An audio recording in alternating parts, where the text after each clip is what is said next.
Welcome everyone to episode 162 of The Glow.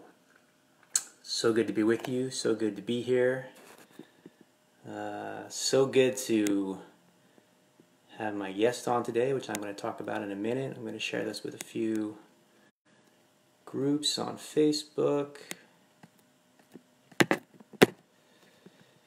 And I have a smashed phone that I need to use because my new phone wasn't able to upload the app, but you don't need to know all about that. All you need to know is that we're here, we're live. Welcome Ashura, welcome Valerie, welcome Cory, welcome everybody. When you're entering, you can share your name and where you're from.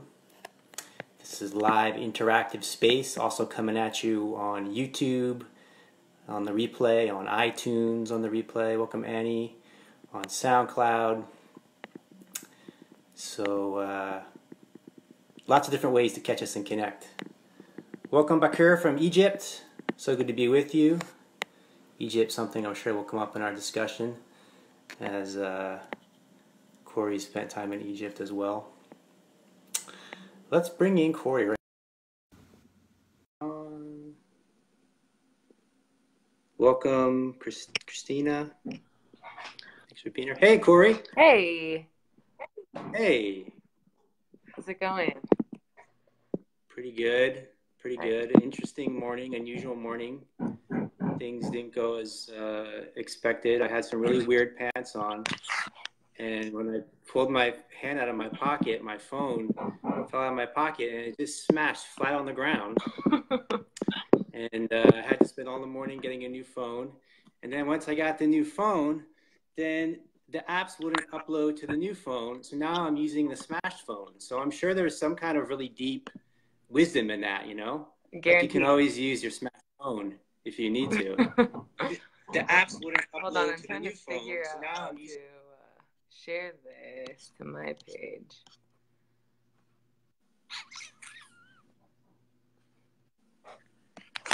So you're back in Boulder. Yes. I'm wondering, Kathy, Tamara, those of you, did you see this? Did you get a notification from my page? Is that how you found out about the live? I just want to make sure that Hey everybody, how are you finding out about this amazing podcast episode? Tell us how you know about it, how you found out about it. Welcome to it's hard to read names from on my smashed phone, so you might have to like help me out. Okay. But welcome Joy, welcome Lavina, welcome everybody. Hey Guru, hey Oliver, hey Kaya. Okay, so I think there must have been a notice. Something happened. Cool. Something exciting happened. Cool. So last time we talked, you were in Peru in a noisy cafe, and I was in Wisconsin. Mm-hmm. Christina says, I got a notification from Brian. How cool. I follow you on IG. Yeah, I know you, Christina. Welcome. Thanks for being here. Yeah, so that was then, and then a lot of things have happened since then. Like so much has transpired. We both have been to multiple continents and traveled to different places and had different experiences, which I'm excited to hear what's been happening for you. And it feels like you've just been diving in like really deep. That's my feeling, is like you've just been diving in like this one pointed, like I feel like since you got back, me like in particular, but maybe even before that, like this kind of one pointed focus on the truth, you know, discovering the truth, self-realization. And so that I saw this phrase yesterday, dying for the truth. And you're like, wow, that's cool, but it's like a little bit morbid, you know? And I'm like, well, morbid is the new cool. Morbid is the new fun. So, but yeah, it's like this sense of like just giving yourself completely and absolutely to the truth of who you are, and just being willing to let go of anything that doesn't align with that, it doesn't connect with that doesn't resonate with the essence of who you really are. And it's really beautiful and inspiring to watch the journey that you're unfolding on as you discover that and you share that on Instagram and on Facebook. And I have to tell you something. which I think he'll take as a compliment. I really don't like follow people on like Instagram or Facebook. I just don't feel like I have time for that. But you're like one of the only people that I'm really interested in like what you got, because what you share is just so rich and vulnerable and insightful, and it's really, I encourage people to follow Cory on Facebook and Instagram. That's awesome. Because you're sharing things that are true for you as you're discovering them, but they're universal truths, right? So they're truths that apply to anyone and everyone. So that's a little bit of the framework, and some of the stuff that you've gone into. I was checking it out a little bit this morning. Well, first of all, to backtrack, you broke up with all your friends. That was really fun. So yeah, so we got to talk about that. Nice. You talked about humility. You talked about like what a high level, I think the term you used is camaraderie. Nice. Right? Like what high level relating is, what that is. What else have you explored? I took a little, just in some of the great quotes that you've been sharing. Oh, right use of emotion, how emotional intelligence, what it is and what it isn't. So lots of stuff to dive into. And I feel like this is going to be a recurring thing for us. We'll just check in every so often here and share it with the world and just see what's opening and what's inspiring. But what would you say is like the number one thing that you've kind of discovered or been exploring in these last few months? Well, this has felt like a bit of a build-up, which, I mean, we've been talking for years, I think. And I feel like I've kind of definitely had this like orientation toward like the truest or the highest. But so recently I've started to speculate that actually it's not like this like ladder, that it's just like a toggle. Like there's on or off. There's like in alignment, out of alignment. There's like open or closed.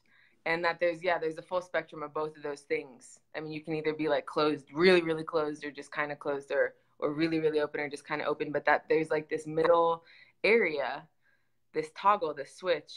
I mean, that I've been able to sort of identify in myself and in other people. Like you can always feel that breaking point where there's like, oh, like that yeah, basically like where the old paradigm crumbles, or the old model doesn't work anymore, and there's like an awareness of like what's actually possible, or this higher truth, this expanded view. And this book I'm reading right now, Outwitting the Devil by Napoleon Hill. Have you read that? Great title. No, I hadn't heard of it. I've heard of the author, Napoleon Hill, but I hadn't heard of that book, that title. Yeah, this book wasn't released for like 80 years, and he's been dead for a while, but they didn't release it. So they released it a couple years ago. And the whole premise is that Napoleon Hill, this like famous philosopher, it's an interview between him and the devil. So he's tuning into like basically what it is that keeps humanity scared and self-doubting and ignorant and complacent and lethargic and just like out for themselves. And he like tunes into the mechanisms behind that and gets really clear on like that there's a choice between like where you put your energy or what you focus on. Is it to sort of are you feeding into the self-doubt, or are you saying like, no, like there is an alternative here, like I'm not gonna go there. So just, I mean, I feel like what's been so exciting for me, and I guess if I want to like, it's just this confidence that like this truth that I've been sort of seeking, that it's confidence that like that it actually is like that, like there actually is a code to crack, like there actually is a breakthrough, and there's a way to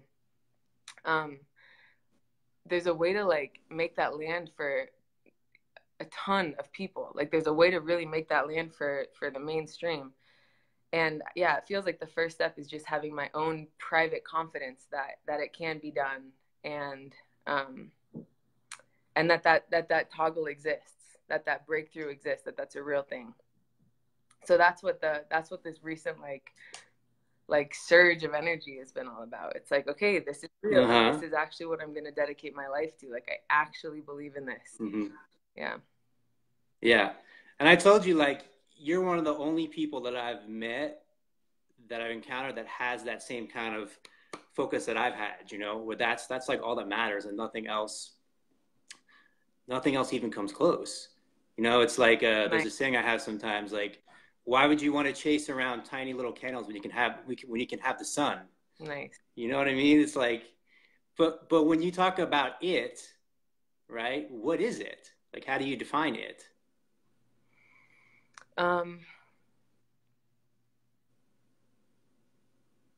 I mean, there's a few ways to look at it. I think some people would call it God or intuition, but I just think of it as like your potential. Like, I think of it as my potential. It's like, in any moment, I am aware. If I'm like in a bad mood, or if I'm like feeling like I'm, you know, judgmental, or I'm like aware of the distance between how I'm currently feeling and how I know I could be feeling. If I was just like humble, or if I was just confident, or if I was just clear, or if I was just over whatever this trigger was that was keeping me contracted in this moment. So that, like, that toggle or whatever is available in every instance. And so it, to me, just feels like it's like the potential. It's like the best case scenario of this moment, which is always creative and generous and alive and totally confident, like beyond confident, beyond. It's just like you at your best self. It's like you're scheming and you're creative and your thoughts are for something and you're there for people and you're available. Love it. Me too. And it feels like, it's like, to me, it always comes back to being present, to being in the now, you know, being aware and awake in the moment, and not being lost and attached with the story of who you are in the future, the story of who you are in the past.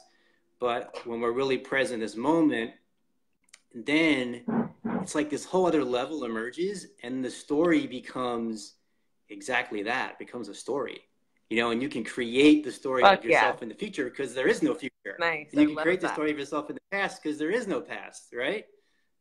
That's great. That's exactly right. That's how it feels. Like, that's how it feels when you have that breakthrough. It's like everything else is just totally like adorable. Like, that's always how it feels. It's like you break through and it's just like, oh my God, like, I took that so seriously. Look at all these people taking things so seriously and like so convinced that the way they lived the last year and that like linear timeline and progression of how things went is significant and like is going to matter and has anything to do with what happens right now. I mean, because it's so seductive, it's so convincing. Like, you really think that there's like a trajectory that you can't stop, or you think that there's this like linear inevitability and that you can just project your past into the future and like there's no control. But that's what happens, is you have this breakthrough, you have this toggle switch, and it's like, oh my God, I'm totally independent of anything that has ever happened or will ever happen. Like, it's just a story. Yeah, I love how you put that. I mean, it's huge. And then I think that the other thing that happens there, people start to get like a partial realization of that. And they're like, oh, well, story is bad. I shouldn't have a story. Like, it's bad for me to have a story. I have to try to get rid of my story. But the idea that you should try to get rid of your story is itself a story. Totally. And it's a really boring story. Right? So there's no problem with having a story. It's just realizing the story is a story, right? And then it's play, then it's fun, then it's not who you really are, then it's not something you're attached or identified with. It's like becoming one with the infinite creative intelligence, you know, becoming one with creation. So the story of creation is being created by us. You know, we're the infinite essence of who and what we truly are. Nice. So I think that that's like the next level of this sense of like, you know, I shouldn't have any thoughts. I shouldn't have any stories. I get why that's there, because it allows you to realize who you really are. But then the next level is to like embrace the world of form, to embrace the world of story, to embrace linearity, by realizing that it's not who and what you really are, that the essence of who you are transcends anything you could ever experience, anything you could ever notice or imagine. It transcends even the illusion of two, you know, the illusion of three, four, five. It's so liberating. Nice. I love it. Tissue. So creating the best version of you then allows you to be able to create the story, right? You can like, you know, the best version, what's my potential, like all this ability. It's like your imagination becomes liberated, where before it wasn't. Where before it was like, oh, this is just who I am. This is how old I am. This is where I live. This is what's in my bank account. This is my gender. This is my ethnicity. All this stuff, you know. But it's like you start to realize who you really are. All that gets like blown open, and this infinite potential emerges. So I see what I call self-realization and self-actualization going together, right? And what I like about you is like I see you exploring those realms too, and like kind of putting the pieces together, how it's not two different things, you know, delving into Eckhart Tolle and Ramana Maharshi, and then you can get into like the kind of the Tony Robbins realm of the you know, reach your potential, actualize yourself from, and it's all there's a way that it all goes together, where initially it seems like it doesn't, but it actually is perfectly aligns. I totally agree. Yeah, you kind of can't separate them. It's like, yeah, it's like the more sort of Eckhart Tolle, like you know, self-realization sort of experiences I've had, the more motivated I am to do the empowerment stuff, the more motivated I am to be like, yo, this is possible, really. Like, I need to figure. It's like you just get amped. It's like I remember being in Vipassana, which is 10 days totally silent. You can't make eye contact, anything. And I'd be having these realizations, and it's like this overwhelming feeling like I have got to share this. I have got to figure out how to share this. It's like you can figure out how to make it make sense, which is totally like an empowerment thing. It's like you gotta, you know, go do epic things and become influential and be articulate and share and do things and reach out and invite people along. So yeah, I think I don't think you could separate them if you try.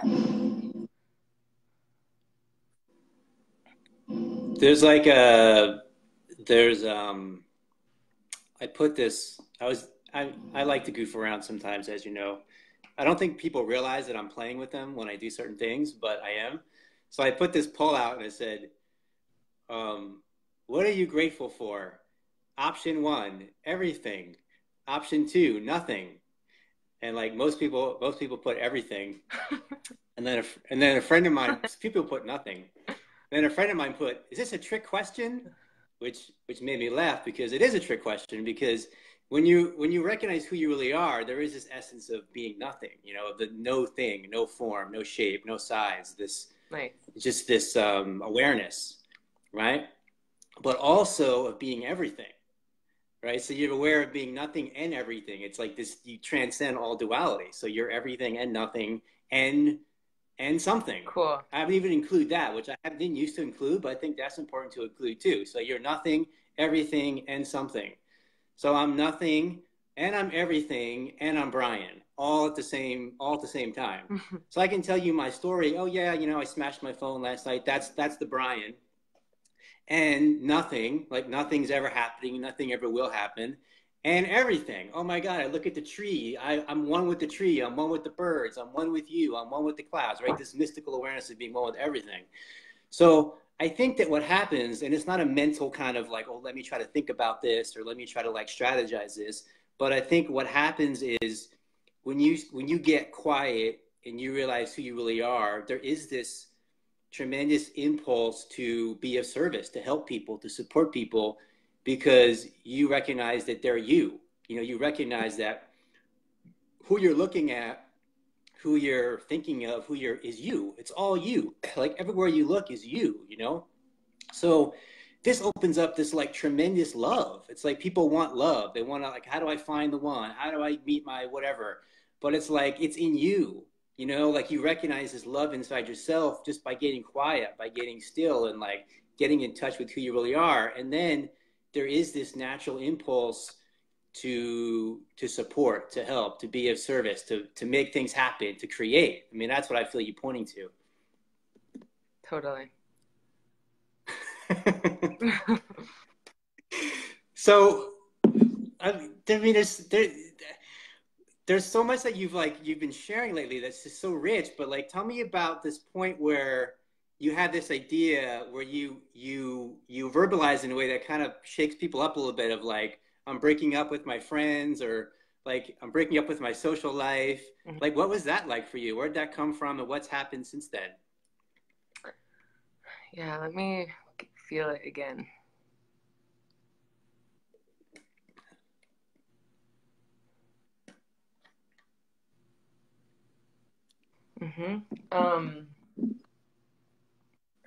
Yeah, so well, I hurt my shoulder. That was like the big catalyst, you see? The skateboarding. Rollerblading. Slightly. Oh, rollerblading. That was close. Wheels. Yeah. And yeah, I just hurt myself, and I always like these like shaking circumstances just to kind of use it as like, okay, I haven't been listening, like let me let me just assume it's a catalyst, and if it's a catalyst, like what's it a catalyst for? Somehow I'm out of alignment, like somehow I'm just calling my attention to do this. Somehow I'm calling my own attention to like look inward and like check myself. So I did, and I just wrote like, okay, what's in alignment? Like if I were to get my life into alignment, what's in? And I wrote the stuff that was in, which is all basically philosophical stuff, like self-realization stuff. It's all about the specific people that I'm following, the specific like writing, videos, meditating, alone time. And I just noticed how obvious it was that I left all people, all my friends, all the ways I was spending my time is what I left out. So like the way I actively was spending my time is what was not on if I were to get my life into alignment. Like just by default, it's like, okay, so 24 hours a day. No, I mean, besides sleep, but maybe 16 hours a day. I'm spending my life in a way that's out of alignment. So, and that to me was mostly social. So when I decided to break up with my social life, there was no sense of like, I want these people out. Like there's no cutting people off. It was the opposite. It was more like,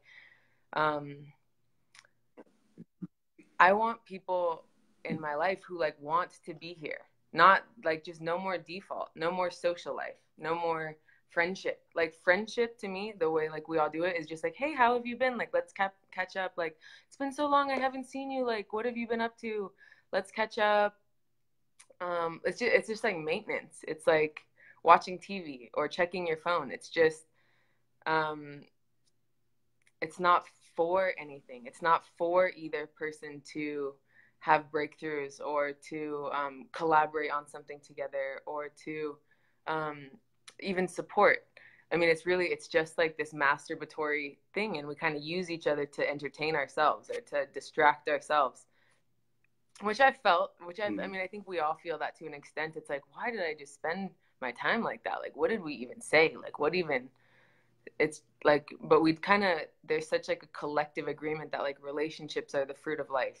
And that's, you just need to spend time with people and keep your friends close and just be around people and take care of people and have that phone call, write that letter. So it's kind of a taboo thing to be like, all right, like no more social life until it's for something, until we're intentional about this. And I've just noticed, as a result, very few people took it personally. Almost everybody was like, thank you. Oh my God, finally, like, this is exactly what I want too. I just never knew how to voice it. I never knew how to, it's like you just kind of go along with expectations or with, it's just like this default mode. Like we don't question it. So yeah, I've been really pleasantly surprised that people are just like rising to the occasion. And when they say, do you want to hang out? And I say, why? there, it's not like, it's not, it hasn't offended anybody, I don't think. Well, it's been a little bit borderline, but quickly people can be like, okay, I get that, like, nice. Here's why. Or, okay, nice. Let's not hang out. And then once I actually have a good reason to hang out, we will. And then I'm so appreciative of that. It's like, hell yeah. Like, it just feels like all the friendships, all my relationships around me are actually like becoming exciting. And like, I'm down to have a phone call now, and I'm down to meet someone for coffee now because there's a new bar. There's like something that we're doing. There's breakthroughs happening. There's like a new intentionality where slower. We're not just like gossiping or riffing. So, yeah. Like living in a really conscious, intentional way is what it seems like it comes down to. You know, like why am I doing what I'm doing, and being aware in the moment. You know, Mm-hmm. if this is really what I'm being called to do, what I'm being called to say, who I'm being called to relate with, and the questions I'm called to ask, or what I'm called. Yeah, it's like it's awesome. I mean, it's like we have this idea that, which is really interesting to question that. I don't know, things like loyalty and things like family and things like marriage and things like being I mean, you can get really radical with this, you know, things like being a parent.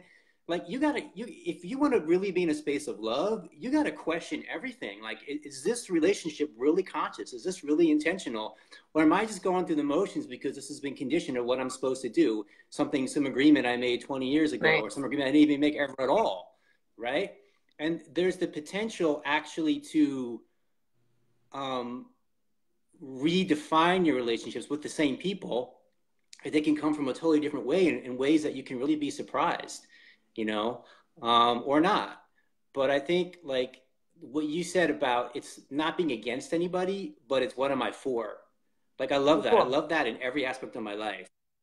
Not what am I against, but what am I for? Like and putting my energy always in that direction.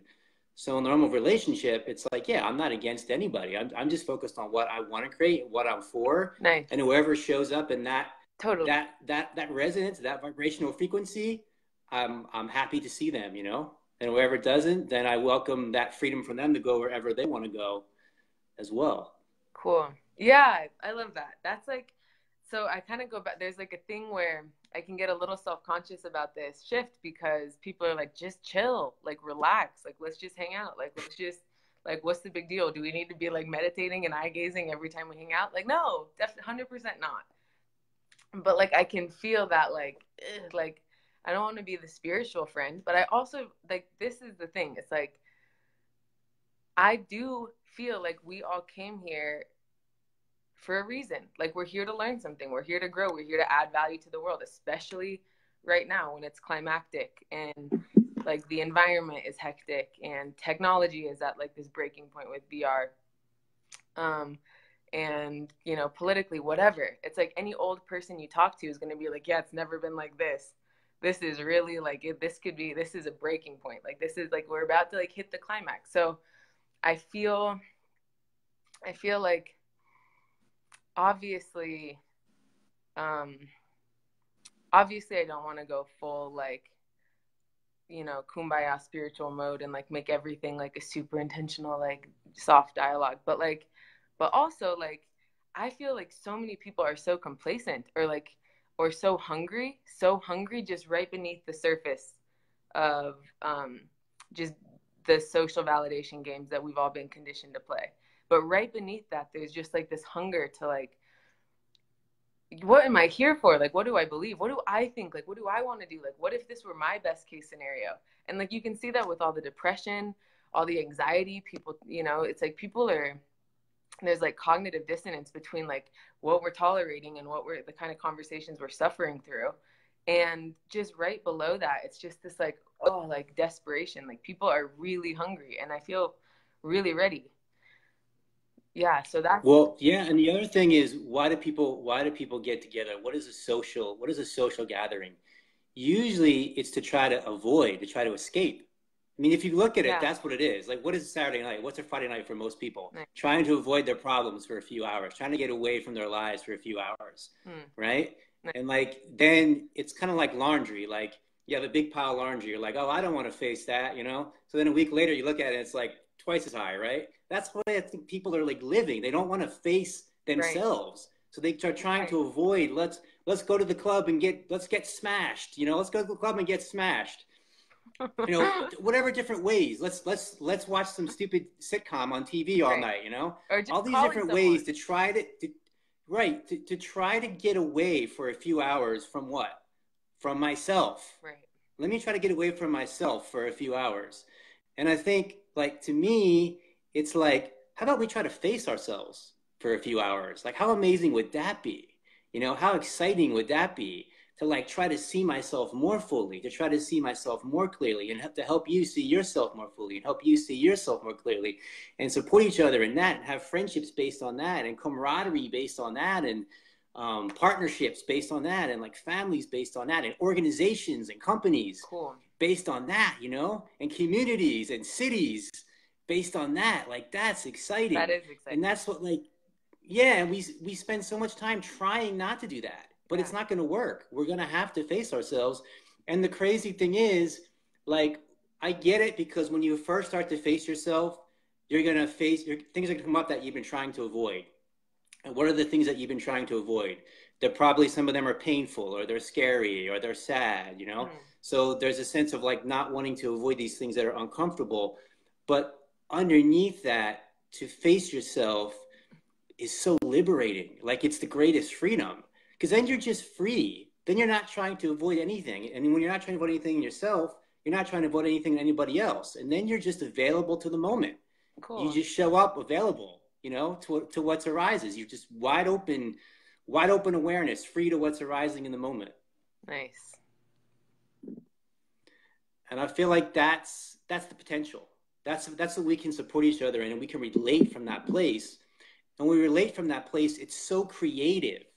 So the energy is so creative. Like, so you and I, we connect, we communicate, and the energy is so creative, right? Right. And then you experience the alternative, and you're like, it just doesn't compare. Like, it's like, as you said perfectly, the bar's been set, you know? So it's like, if you don't want to face yourself, if you want to try to run, if you want to try to hide, if you want to try to escape, like, that can't happen here.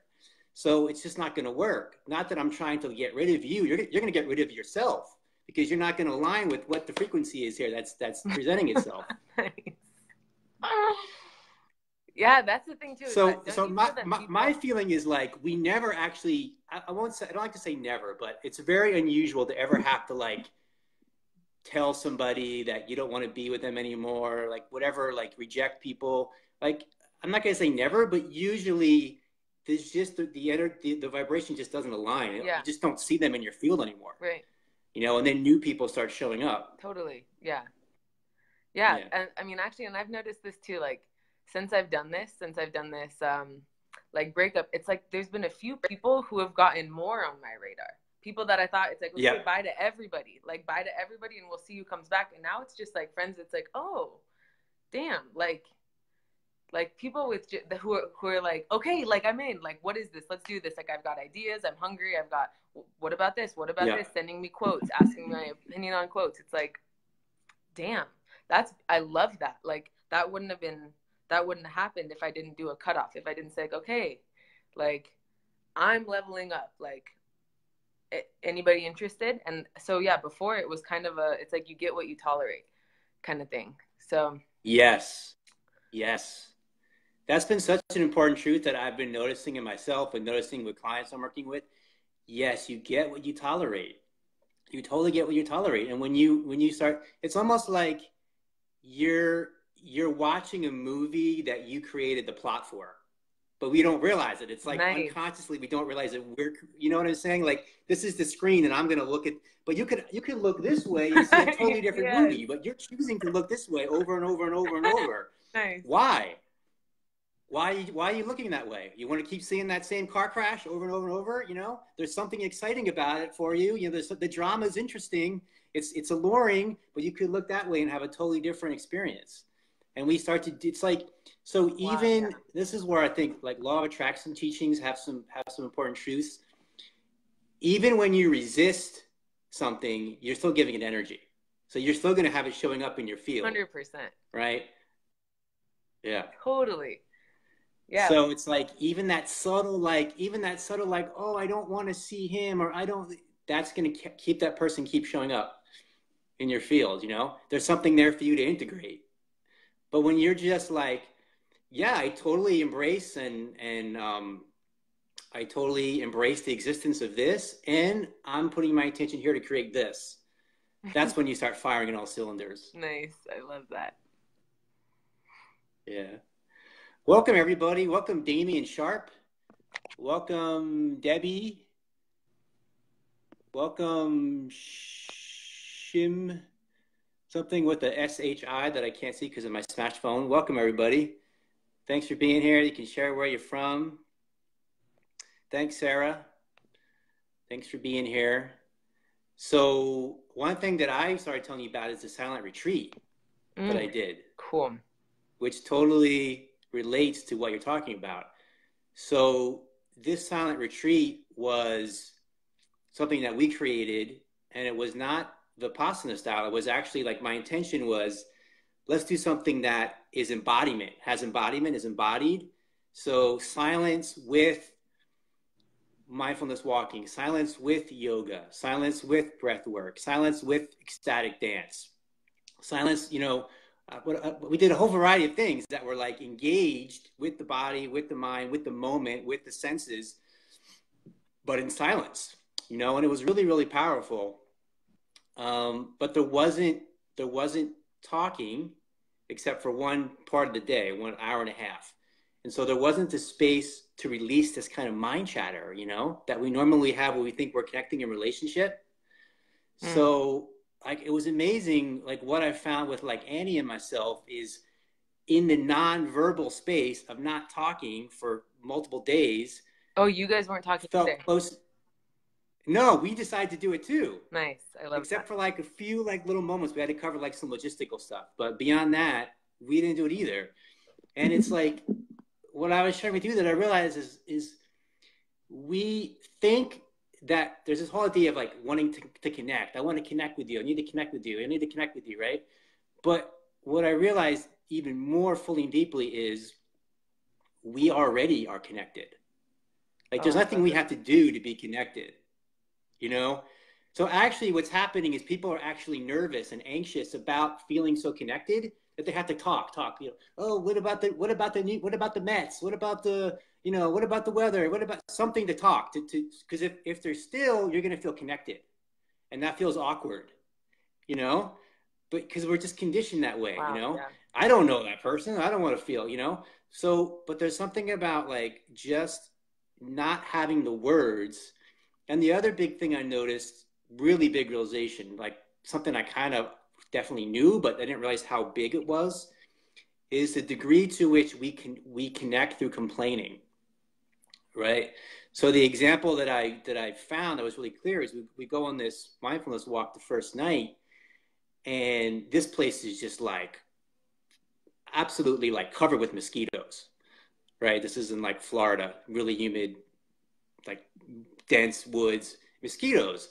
So I wanted to go like to the person next to me, like, oh my God, these mosquitoes, man, it's crazy, you know? And they'd be like, oh yeah, these mosquitoes, it's terrible. And then we connect like to how we hate the mosquitoes, you know? And that could be our like point of connection through the whole weekend. We talk about, oh, this is terrible. Yeah, we got to do it again. So there'd be this whole thing about complaining about the mosquitoes, right? But I couldn't, because I couldn't talk.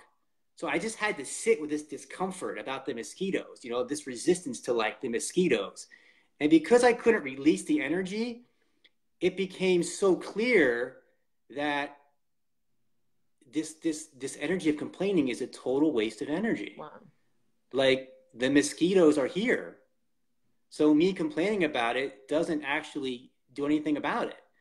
The only thing I can do is just acknowledge that they're here and make adjustments the next day.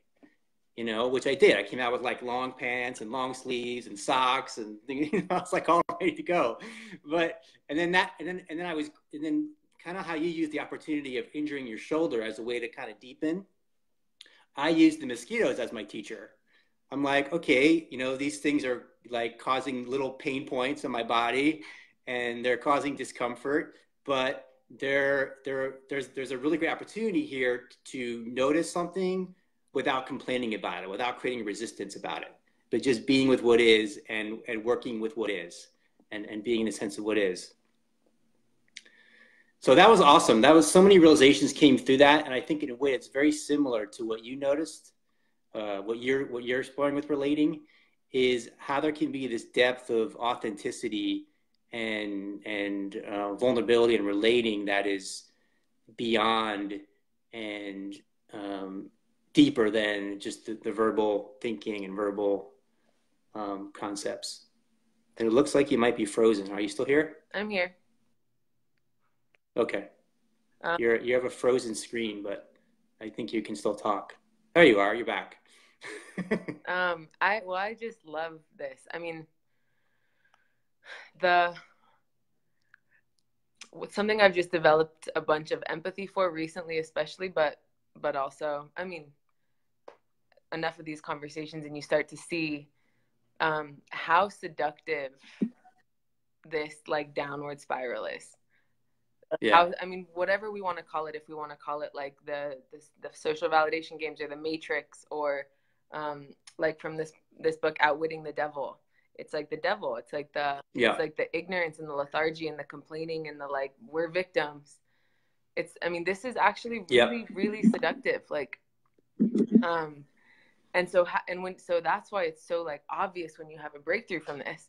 But what I love that you were saying, it's like that you didn't have to, you weren't like trying to like get your way out of it. You weren't trying to like think positive thoughts. You weren't trying to, you were just present. Mm-hmm. You were just with it.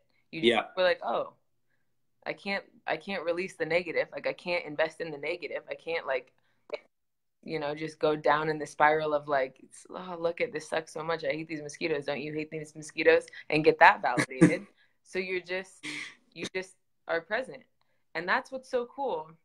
This reminds me, this is like a really common law of attraction topic. It's like, just let your cork float. Just shut up. Just be still. Like you're naturally inclined to be clear and to be generous and to be authentic and to be present and to feel good. Like we're naturally inclined to feel empty and good and fine and available. Like so if we just stop doing the stuff that perpetuates the downward spiral, the natural byproduct is like a gradual rising, a gradual clarity. Now you're frozen. Oh, can you hear me? I hear your voice. Yeah, I hear your voice. Oh, good. So it's like it seems we're looking at it like it's fear-based, like it's like all these things are based on fear. Like there's this fear, and that keeps us like trapped, And I'm just like noticing how it's almost like that's what the society is based on. It's like based on, it's like kind of like there's this level of like, that's how we're held together. It's like we have these shared fears, And it's like you break through that and you're like, actually, I'm not afraid of that. I'm actually not afraid of this. I'm actually not afraid of that. And it's like, it's kind of disorienting to people first because, well, that's how we're supposed to connect. Yeah. But then there can be this other way of relating that is creative. It's like it's like we're becoming creative beings, from human being to creative being. But first it's like being aware of like these fears and noticing them and like, why are they here? And what's the story there? Or what's the idea that we're, because we think it's like, a lot of times we think it's like, it's just me, but these are like collective stories that we're, as a species, we're attached to, we're connected to. And when we start to question them, we start to question if they're really true, if they're really something we need to be afraid of. And nice. What we'll discover is that we don't. Nice. You're still frozen for me. Yeah. So I wonder. Really? Yep. What if I go like this? Can you see my hands? No, I can't. I just see your stern face, like. My stern face, my stern, serious, fearless face. Well, as long as we can hear each other, because a lot of people will have this on audio version too, like iTunes and stuff. Cool. So, yeah. Cool. And then things become fun. Like you can even not even, I wouldn't say you can even, I actually think it's essential to have a bit of variability in your experience. Like have a bit of variability in emotion, have a bit of variability in what you're experiencing, have a bit of variability in pain and pleasure, because like that's what makes it fun. Like if it was just like, if there was just nothing, you wouldn't exist. You'd be dead. You'd be nothing. There'd be no life, you know? But if you recognize yourself as that which is transcendent of all of that, then you can have this experience of some variability, of some story, and it's like play. It's like in the East, they call it the lila, the play of lila, like the play of form, you know? Nice. Yes. Reflections of the one and only infinite light. Nice. Yeah. It's fun to have all these people popping in and out. Yeah. Welcome, Maxine, Paola from Miami. Loving this. Thanks for being here. So how are you spending your time? It feels like you're just all in right now. You're just like reading and studying and watching videos and writing. Is that what's happening? Yep. Yeah, that's been a lot of it. And then just doing work for Bentinho Massaro. Been making graphics Yep. and launching products, and we're probably going to do some more traveling here pretty soon. So yeah, that's been the main work. But yeah, you're dead on. Like that's how it's felt. It's like every morning it just feels like yeah, it's like who can I make this land for today? Who can I make this resonate with today? Nice. Yeah. But it also feels like you're following your highest curiosity. Like you're just following like whatever you're inquiring about or you're questioning, you're following that like kind of like, you know, in the moment.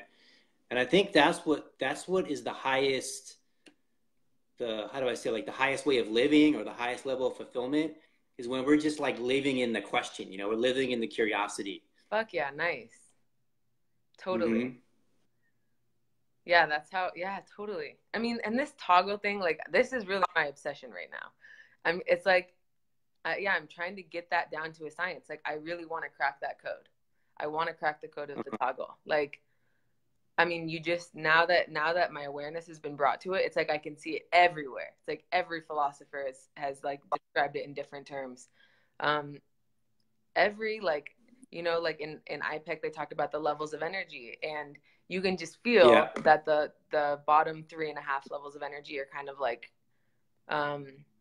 self-conscious, like things are happening to me. And then the top 3.5 levels of energy, it's like about the world. It's like this shift. It's like you're available. You're looking out at things. It's not looking at yourself through things. Mm-hmm. Yeah. So I've just been interested in this. I feel, yeah, I feel like it's for anybody who wants it, I feel like it's going to become really, really simple. But then that's the other thing that I'm so interested in is like how to get people to want freedom, to want the truth. Like how do you incentivize that? How do you, yeah, that's been another really interesting thing I've been thinking about, because that's something that like can shut someone like me up or someone like you up is people aren't fed up with things. People are just like, no, I'm good. This will work. My 9 to 5 will do the trick. Like, and you can feel on another level that there's a desire and there's a hunger, but for whatever reason, there's no hunger in their expression, at least. And so that's been a major curiosity the last couple of weeks for me.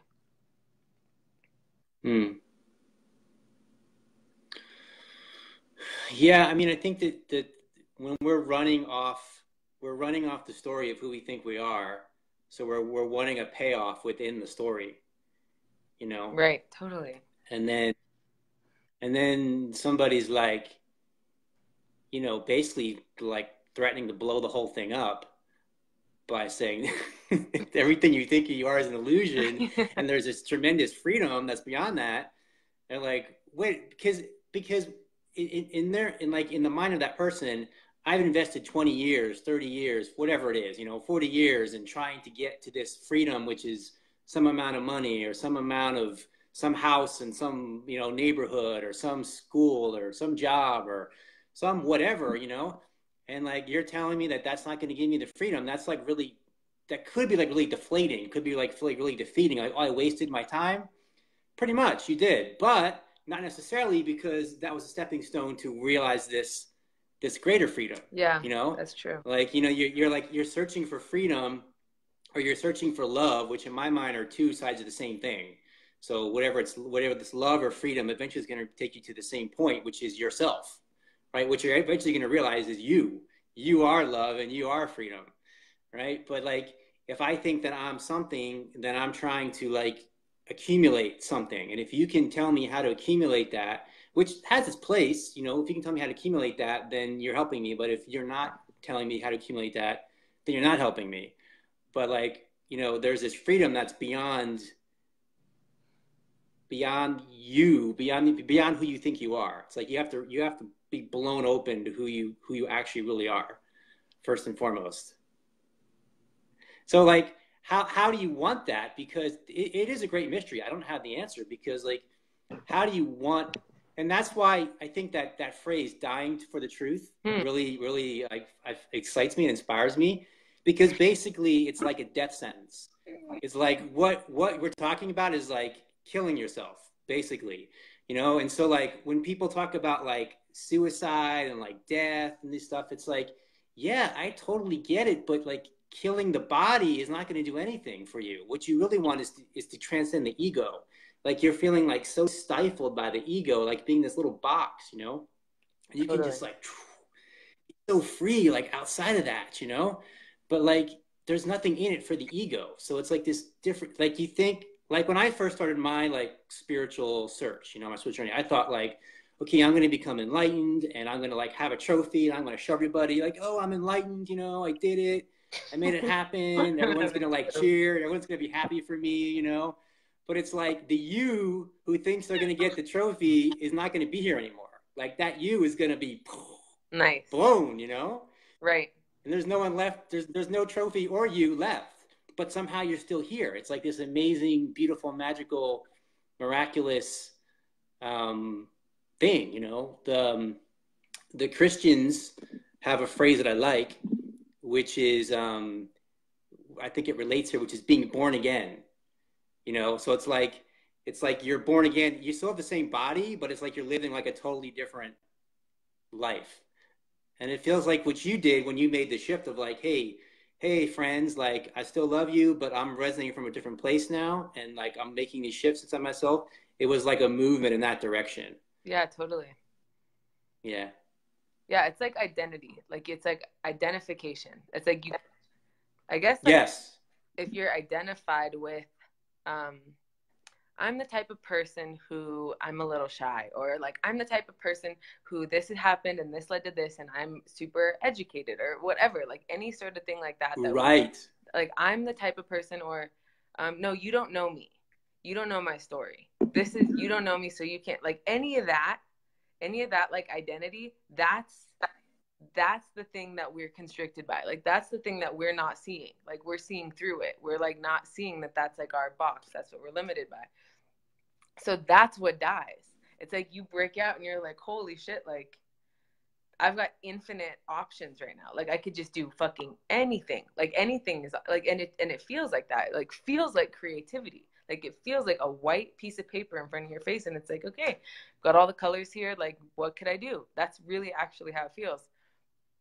So, but from the perspective of yeah, no, I like to just do things this way, and I'm not very active, whatever. Like, everybody pretty much has one of these. It's like 99% of the world has their like identity that they just make decisions through.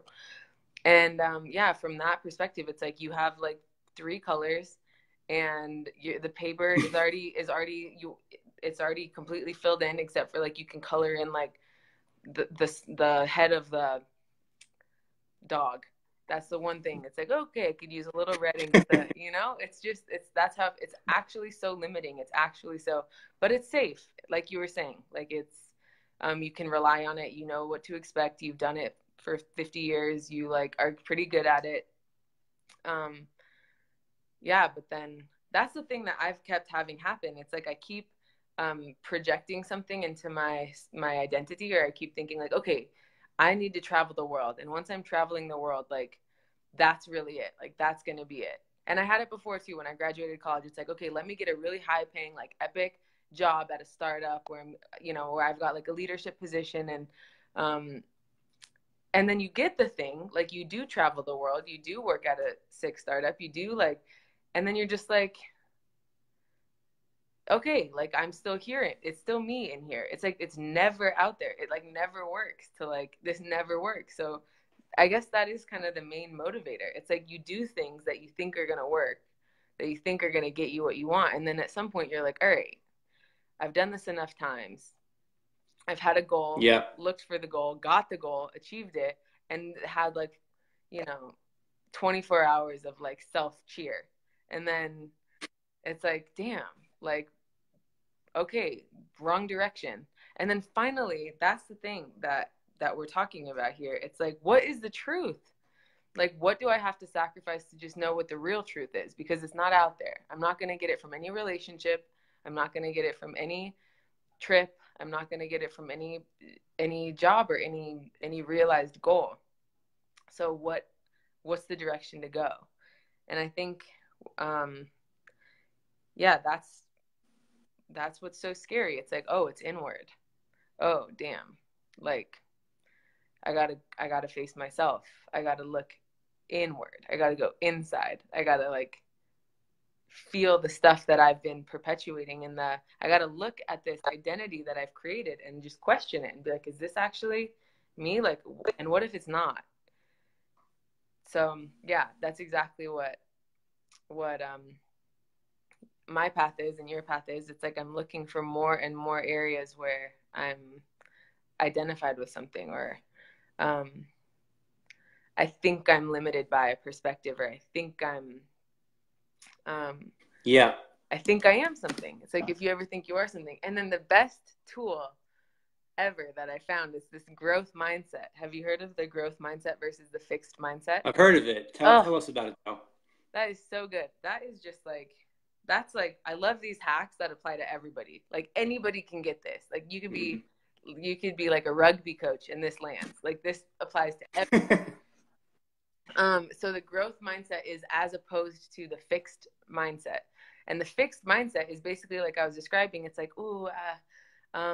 somebody says, all right, here's the goal. And like most of the people in the room are like, I don't think so. Like I have to, or I can do that, but it's going to need to go like this. Or there's some just like, probably not. Like, I don't think I can get it. Or if a better example would be somebody confronts you and says like, you keep doing this. Do you notice that you keep doing this? And in the fixed mindset, you'll be like, oh, I am doing that. Like, that's how I am. And I'm sorry. Or you'll be like, no, I'm not doing that. I'm not like that. I'm like this. There's just something fixed. It's like this is how I am. And either you're defending it or you feel like a victim to it. Like, I just am this way. Or I'm not, I'm this way. So there's something fixed. So a fixed mindset is like the opponent of growth. It's like the opponent of humility and the opponent of confidence. It's the opponent of breakthrough and learning. And the alternative is so simple. It's so simple. It's just having a growth mindset. It's just like, all right, I don't know how, but I can get this. Like, I don't really see how it's going to look, but I'm interested. I'm curious. I wonder how. I'd like to understand this. Like, wow, this seems really daunting, but I think I can get it. Like, can you tell me what's my blind spot? Like, it's seriously just that shift and just like, I'm open. I wonder. I will listen. I'd like to know. I have questions. Here's where I'm confused. It's just leaning in and being curious. And that's like, man, that's like one of the best tools I know of just, it's actually like the requirement. Like that's the prerequisite for the type of growth that we're talking about, the type of self-realization and self-actualization that we're talking about. Mm-hmm. So I have a question for you. Yes. I love what you're saying. I was thinking about you like last like day or two. Um, Noticing like a lot of just a little bit of an edgy question, but we're fine with edgy questions, right? Yes. So a lot of women have a lot of disempowering stories about being women Cool. that limit them. And I was thinking about you, like you don't seem to have any of that that I can like detect that you're like living from. And I wanted to ask you about that. Like, what do you notice there? Like, what's happening for you there? Like, you know, tell me about those because these are like collective stories that people can attach to, right? Totally. Totally. Um, wow. Interesting. Um, well, I have throughout my life. I've definitely had that. I'm super familiar with like the women's um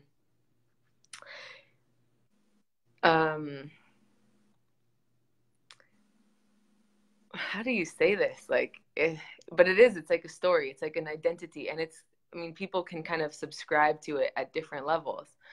But um yeah, like I remember I was the president of this club in my college, and I remember thinking like I would just be better to be a vice president. Like like and thinking like the president like would be better to be a man, and I should be the vice president because they would be more confident. They would be able to have these debates with other like club presidents. Like they would be they'd be better at leading guys. And I remember I had this, and it's just like, damn, I can't even like I want to get this out of my head. Like I want to not be thinking this, but I think this. Like I actually think that I would be better in a vice president position to a guy president. And I remember I told my mom that, and she was like, "No," like she was just disregarded me and was like, "Whatever, you'll outgrow that." Um, but no, like I can still feel that. Like there's something, yeah, or like laugh or like humor. Like the guy I've been dating, or the guy I've dated for the last um couple years, kind of on and off casually, is super alpha, super like super funny, super like the leader of his friend group. And um yeah, there's one thing I noticed, like in a group of guys, or especially like around him, he's he's the funny one. Or like maybe one or two of his guy friends are the funny one. But like for the thought of me being funny in that situation is just like far out. It's like I just don't have the confidence in that situation. Or like it's happened, it's happened a few times, but um it's like yeah, so anyway, to me that identity is it's just a confidence thing. It's just like um it just comes down to confidence. It's just that like um actually there's a book on this. There's like this great book, and it's like sitting right over here. Let me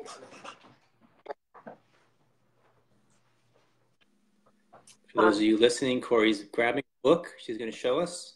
Okay, this is called The Confidence Code. I love this book. I super recommend this book. And it's called The Science and Art of Self-Assurance: What Women Should Know. Oh, nice. Yeah. It's a New York Times bestseller, and I love it.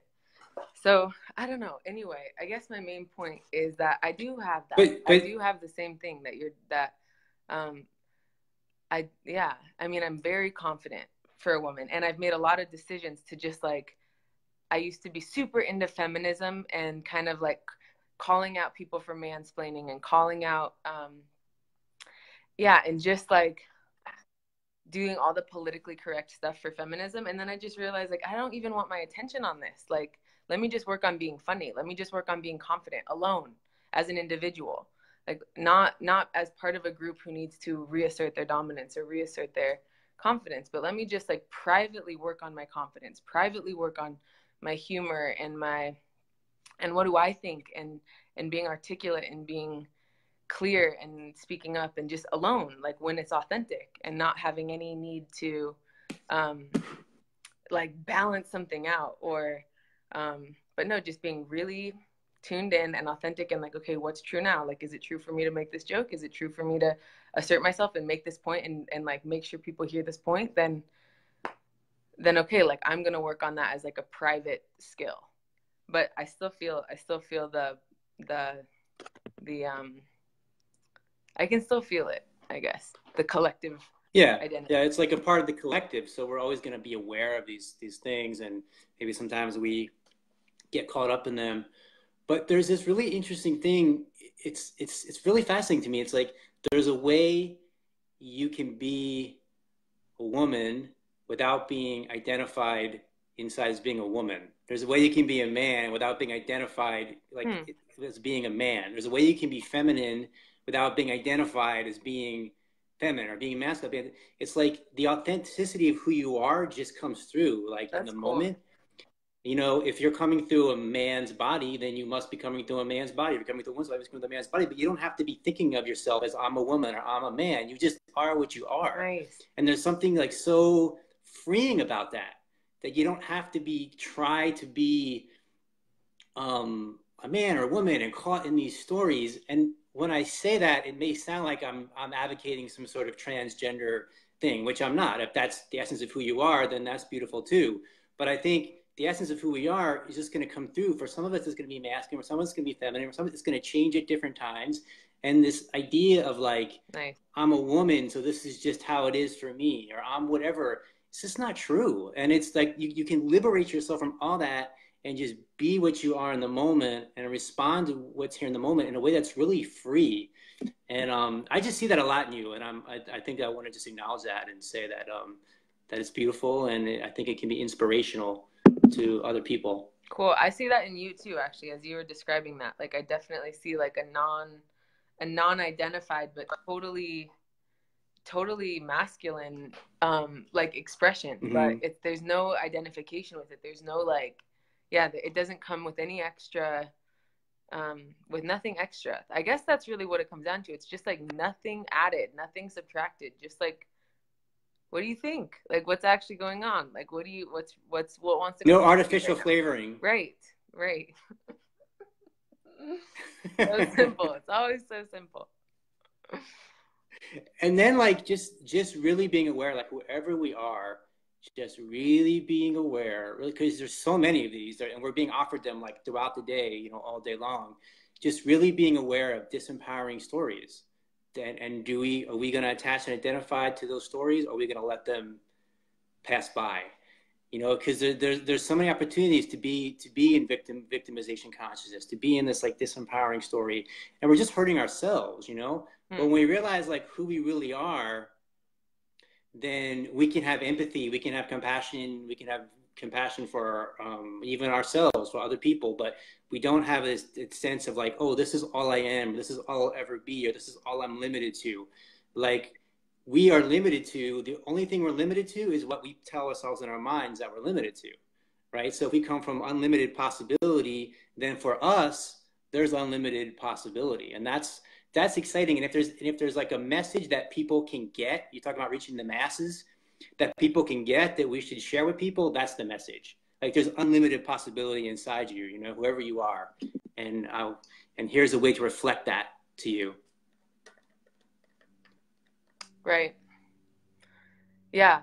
For that right now, hearing that comes through this filter in my mind. I've been, I told you, I've been like waking up thinking about how to make this land for more people, how to make this accessible for more people. Yeah. And there's a couple things like this one, like there's a few that just like, I can just feel them like not land, which is like, you can always choose. People don't want to hear that. Like, that doesn't land yet for some reason. And anything is possible. People can't, it's like, that doesn't, I mean, people that are like right on that edge, people that are like curious, hungry, interested, but like having, yeah. So like this stuff about like infinite potential, infinite possibility, that like you really are the choose, like that in a way feels Like, yeah, I'm telling you, I'm trying to crack this code. It feels kind of like the like armor around the code. Like that's the defense mechanism right around like people. That's, and then once they go there, it's like, oh my God, it's true. Holy shit, that's real. Like actually that is true. Literally. Not like from this like spiritual God mode Buddha, like enlightened, like you are the creator of the universe. No, like it's actually literally physically pragmatically true right now for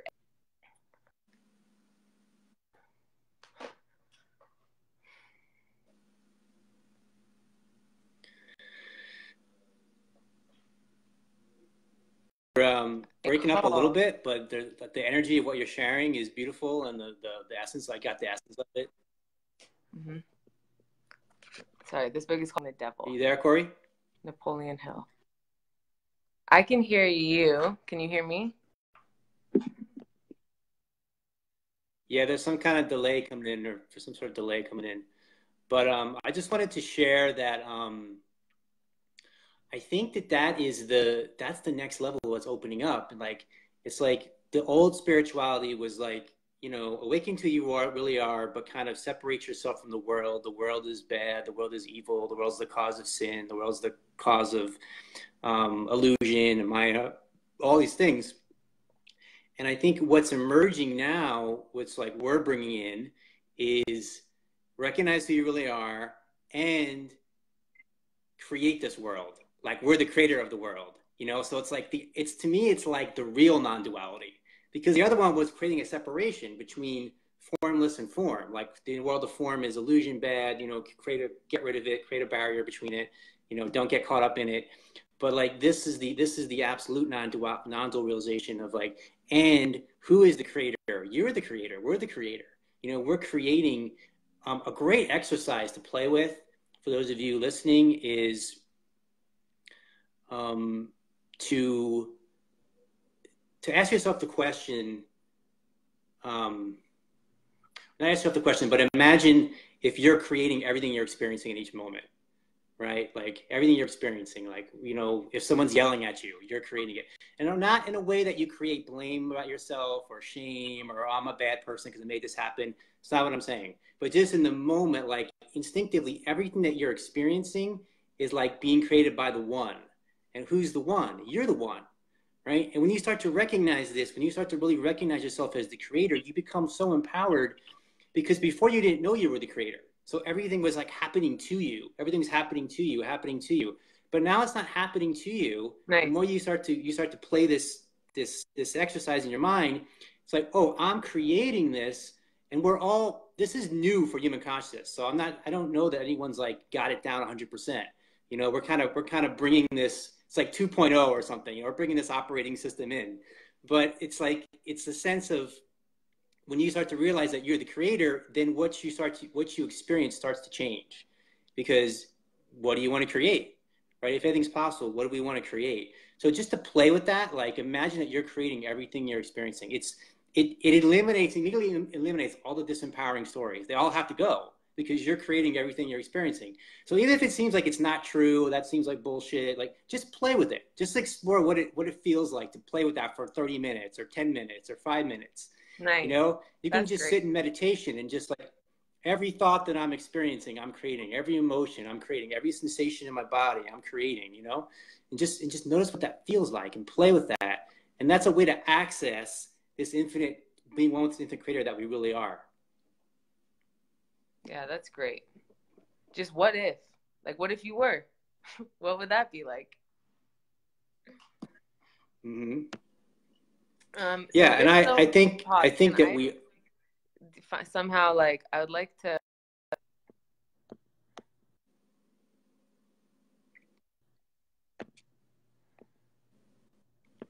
Let me see if I can. Anybody knows how to?